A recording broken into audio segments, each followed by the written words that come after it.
అంతర్జాతీయ మాతృభాషా దినోత్సవం సందర్భంగా బుధవారం వైఎస్ఆర్ కడప జిల్లా మైదుకూరు మున్సిపాలిటీ పరిధిలోని ఇంద్రమ్మ కాలనీ ప్రాథమిక పాఠశాలలో పాఠశాల హెచ్ఎం వ్యాపారాల అంకన్న ఆధ్వర్యంలో మాతృభాషా దినోత్సవాన్ని నిర్వహించారు.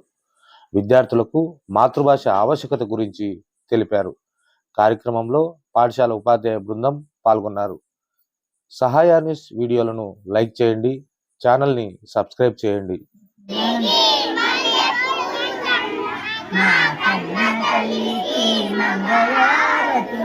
కడుపులో బంగారు కనుచూపులు చిరునవ్వులలో చిరులు ధరలించు మాటై గలగల గోదావరి కదలిపోతుంటేను దిగదిగా కృష్ణమ్మ పరుగు ఇడుతుంటే బంగారు కంటలో పండుతాయి మురిపాల ముత్యాలు ధరలుతాయి అమరావతి నగరాన్ని అపరూపచి సాగయ్య గంతులో తారాడిన పిచ్చయ్య కలములో తీరుందన నిత్యమై నిఖిలమై నిలిచి ఉండేదాకా రుద్రమ్మ దిగచెక్కి మల్లమ్మ పతి శ్రీమరిసు ధీయుక్తి పుష్పరాయలకి మా చెల్లరింగుమని మాటిలోదేనా నీ ఆటలే ఆడుతాం నీ పాటలే జై తెలుగు తల్లి జై తెలుగు తల్లి.